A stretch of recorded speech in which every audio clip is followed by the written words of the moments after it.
Chapter 2, Lesson 6 of Advanced Algebra. I'm going to do some examples with graphing our absolute value equations using the vertical and horizontal shifts.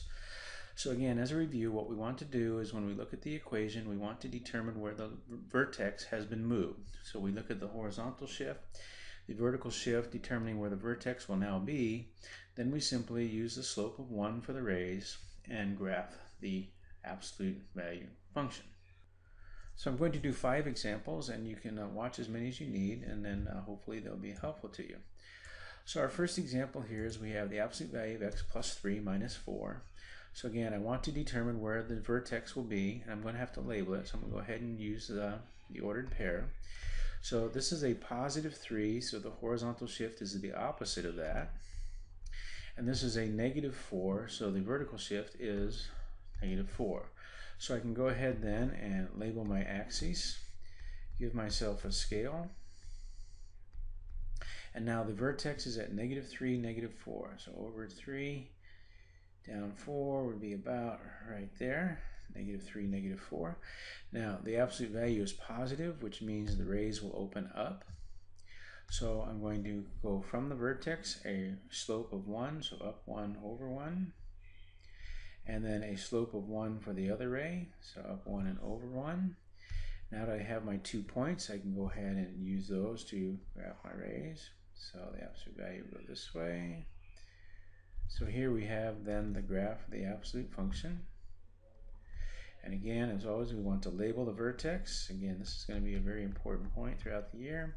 And again, I want to label my graph, so y equals the absolute value of x plus 3 minus 4. Okay, our second example, the opposite of the absolute value x minus 2 minus 2. Now, the negative sign tells me that the absolute value is going to open down, so the rays are going to be pointed down. But again, we want to do the same thing. We want to locate the vertex first. So the horizontal shift is here, it's a negative 2, and the horizontal shift is the opposite. And outside is the vertical shift, and the vertical shift is negative 2. So my vertex is going to be at 2, negative 2. So again, I need to label my axes. The vertex is at positive 2, negative 2. Now again, this negative sign tells me that the slope is, or the V is going to open down. So instead of going up 1, I'm going to go down 1 and over 1 for one ray, and then down 1 and over 1 for the other ray. Then I have my points, so I can then use those points to graph my absolute value. That opens down, and then again making sure I put all the appropriate labels on there. My vertex is there, and then my graph is the opposite, the absolute value x minus 2 minus 2. So here we have the absolute value, y equals the absolute value of x minus 4. So I want to locate my vertex. The horizontal shift is to the right 4, the opposite of negative 4. There is no vertical shift, so my vertex is going to be at 4, 0. So again, we'll give ourselves a scale. So over 4, up and down 0, there is my vertex. We'll go ahead and label that. The absolute value is positive, so it's going to open up. So my slope is going to be up 1 and over 1, up 1 and over 1 this way. And then I have my absolute value function graphed. So you can see as we get better at these, we can graph these very quickly, which is much quicker than making a table or determining those algebraically. So this becomes a really valuable tool for being able to graph these quickly. Here we have y is equal to the absolute value of x minus 3, and notice the minus 3 is on the outside. So again, we'll locate the vertex. There is no vertical or horizontal shift, that's 0. And the vertical shift is negative 3. So this is going to be the parent grafted or shifted down 3. So again, giving ourselves a scale. So 0, negative 3 is my vertex. The absolute value is positive, so that means the V is going to open up. So from the vertex we go up 1 and over 1 this way, and up 1 and over 1 for this V. And then we can go ahead and put our rays in.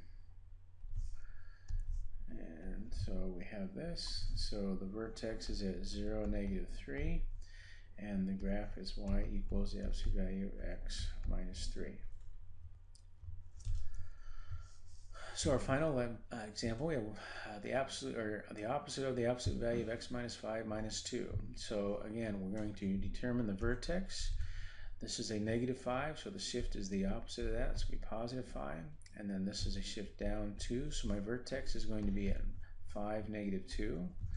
So again, we'll give ourselves a scale. We're going to go to the right 5 and down 2.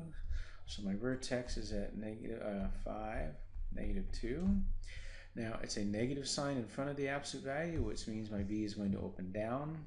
So I'm going to go down 1 and over 1 for one ray, down 1 and over 1 for the other ray. I have my 2 points, which I can then use to graph my absolute value function.